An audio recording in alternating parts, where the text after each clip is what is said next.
नमस्कार, जोहार। झारखंड का एकमात्र सरकारी न्यूज चैनल क्लीन न्यूज में आपका स्वागत है। समस्या किसान से जुड़ा हो या हो पारा शिक्षकों का मुद्दा, हर खबर पर होगी हमारी पैनी नजर। सभी खबर सिलेक्टेड और काम की है, तो वीडियो के अंत तक बने रहें। साथ ही आप न्यूज को किस गांव या शहर से देख रहे हैं, हमें कमेंट में जरूर बताइए। आज का लाइक हम 100 रखते हैं, उम्मीद है कि आप इसे पूरा करेंगे। और रोजाना पंचायत चुनाव का अपडेट पाने के लिए चैनल को सब्सक्राइब कर बेल आइकन को प्रेस करें। तो चलिए जानते हैं आज का मुख्य समाचार। केंद्र सरकार हुई मेहरबान, झारखंड को मिली 3000 करोड़ से ज्यादा की सौगात। झारखंड में बेहतर कनेक्टिविटी के लिए केंद्र सरकार राज्य में सड़क, पुल और रेल से जुड़ी योजनाओं से तेजी लाने जा रही है। केंद्रीय परिवहन राजमार्ग मंत्री नितिन गडकरी 3 अप्रैल को वीडियो कॉन्फ्रेंसिंग के जरिए झारखंड के कई हिस्सों में पथ परियोजना, पुल और रेल ओवरब्रिज निर्माण योजना की आधारशिला रखे।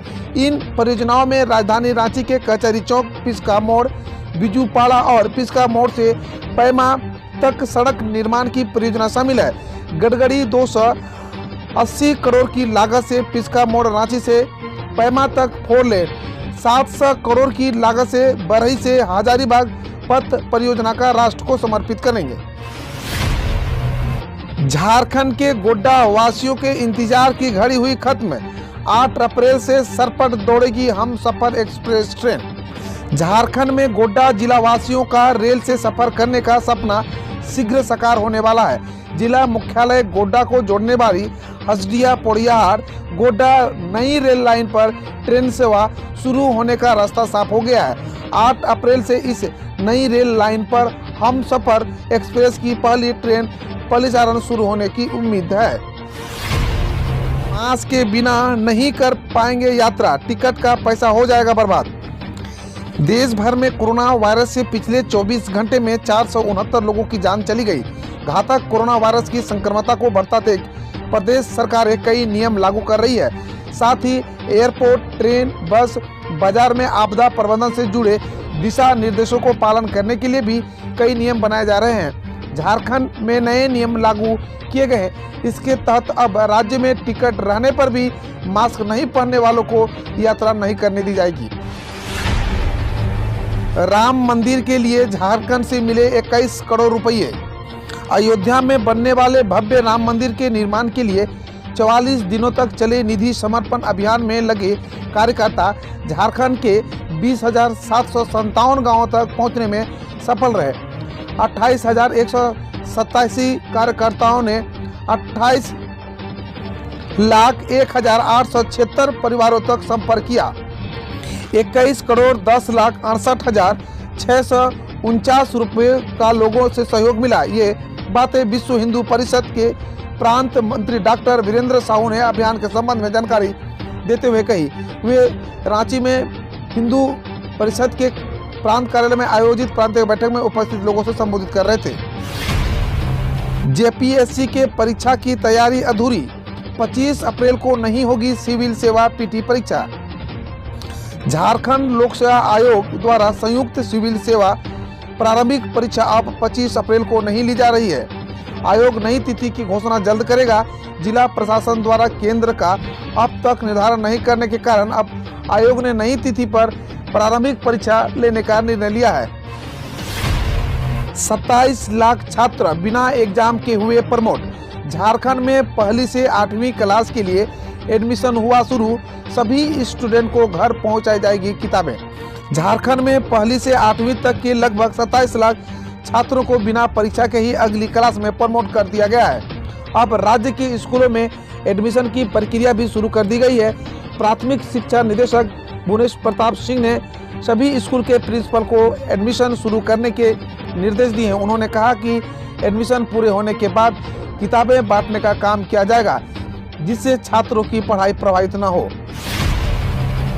मधुपुर विधानसभा उपचुनाव में नाम वापसी की आखिरी तिथि हुई समाप्त। 6 प्रत्याशियों के बीच होगा संघर्ष। झामुमो और भाजपा में सीधा मुकाबला। 17 अप्रैल को होने वाले मधुपुर विधानसभा उपचुनाव में नाम वापसी की अंतिम तारीख शनिवार को समाप्त हो गई। 6 प्रत्याशियों में से किसी ने नाम वापस नहीं लिया। इसके बाद अब यह तय हो गया कि 6 प्रत्याशियों के बीच संघर्ष होगा। इनमें दलीय आधार पर केवल 2 ही उम्मीदवार चुनाव में हैं। झामुमो और भाजपा से इनके बीच सीधा मुकाबला माना जा रहा है। बताते चले कि मधुपुर उपचुनाव के लिए 8 लोगों ने नामांकन किया था। समीक्षा में एक का नामांकन रद्द हो गया, जबकि एक निर्दलीय प्रत्याशी ने पहले ही नाम वापस ले लिया था। नाम वापसी के बाद अब 6 उम्मीदवार चुनाव के मैदान में है। इसके बाद कल ही सभी प्रत्याशियों को चुनाव चिन्ह आवंटित कर दिया गया। झारखंड में टला एक बड़ा हादसा। गुमला पुलिस ने विस्फोटक से भरे ट्रक के साथ 4 लोगों को किया गिरफ्तार।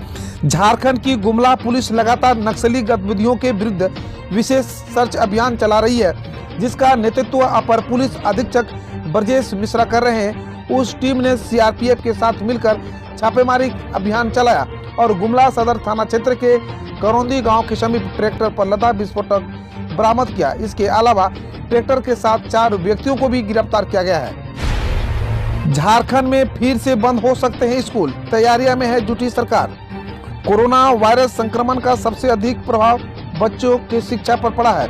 खासकर सरकारी स्कूलों के बच्चे अधिक प्रभावित हुए हैं। 1 साल से अधिक समय से स्कूल बंद है। ऑनलाइन कक्षाओं का लाभ इन स्कूलों के बच्चों को नहीं मिल पा रहा है। पिछले कुछ माह से ऊपरी कक्षाओं के लिए स्कूल खोलने की अनुमति तो मिली, लेकिन कोरोना संक्रमण के भय के कारण बच्चों की उपस्थिति काफी कम रही।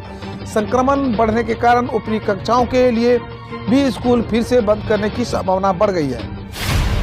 थैलेसीमिया पीड़िता 2 बच्चों को राजेश ने लिया गोद। झारखंड के पूर्वी सिंहभूम जिले के जमशेदपुर प्रखंड स्थित सरजामदा के छोटे से गांव में रहने वाले आदिवासी युवा राजेश मारांडी के जज्बे को लोग सलाम कर रहे हैं। राजेश रक्तदान से प्रेरित होकर अब तक 61 बार रक्तदान कर चुका है। उसके हौसले से प्रभावित होकर गांव के कई युवा रक्तदान को आगे आ रहे हैं।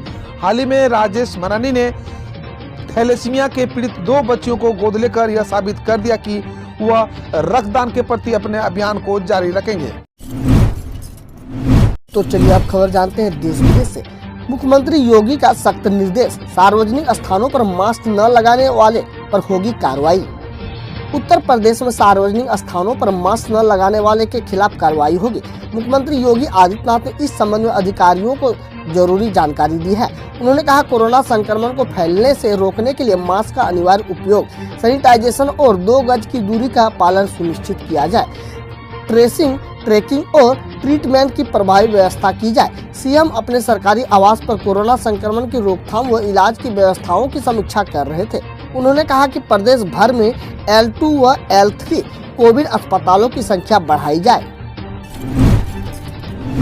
अब बिना रिजर्वेशन के भी कर सकेंगे यात्रा। 5 अप्रैल से चालू होने वाली 71 ट्रेन की लिस्ट।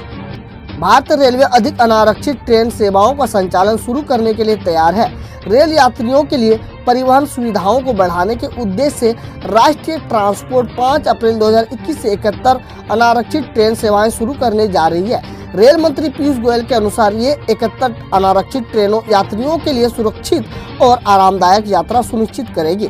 उत्तर रेलवे जोन रेलवे यात्रियों की सुविधा के लिए भारतीय रेलवे नेटवर्क पर विभिन्न जोड़ अनारक्षित मेल और एक्सप्रेस ट्रेन चला रहा है।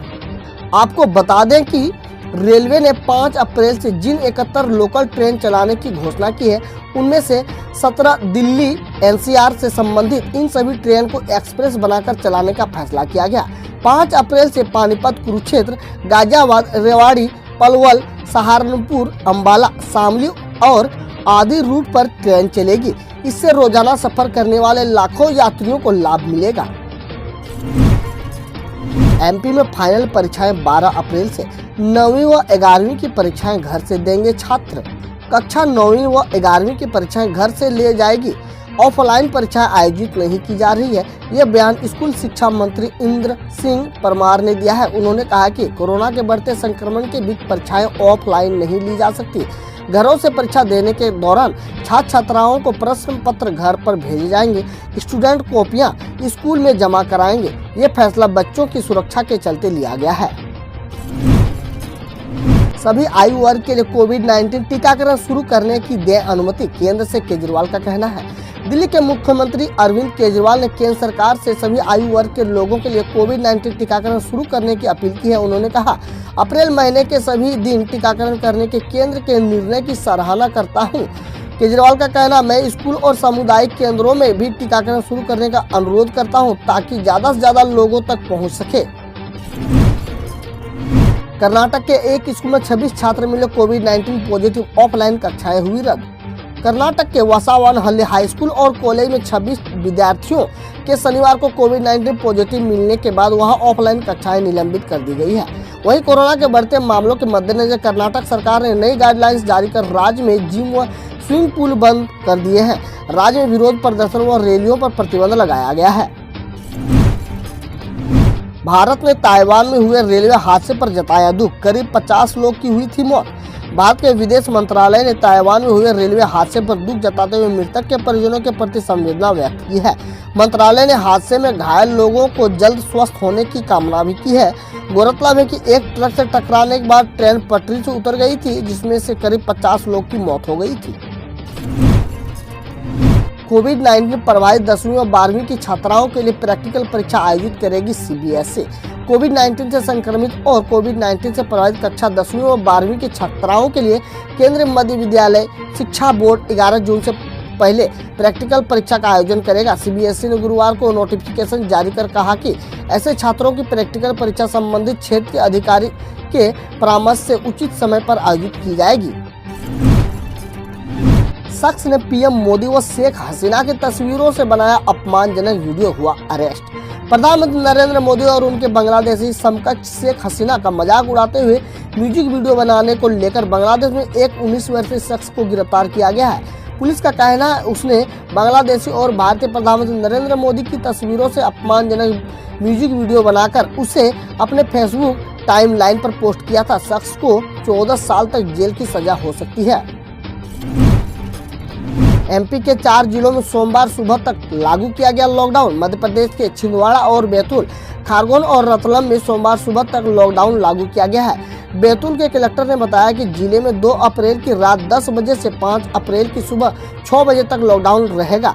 गौरतलब है कि राज्य के सभी जिलों में हर रविवार के लिए लॉकडाउन लागू किया गया है। छत्तीसगढ़ में नक्सलियों और सुरक्षा बलों के बीच हुई मुठभेड़, 5 जवान शहीद हुए। छत्तीसगढ़ के पुलिस महानिदेशक डीएम अवस्थी ने शनिवार को बताया कि बीजापुर जिले के तर्रम क्षेत्र में नक्सलियों और सुरक्षा बलों के बीच हुई मुठभेड़ में 5 जवान शहीद हो गए हैं, जबकि 10 जवान घायल हैं। पुलिस ने बताया कि मुठभेड़ में कई नक्सलियों के मारे जाने की भी खबर है और क्षेत्र में मुठभेड़ जारी है।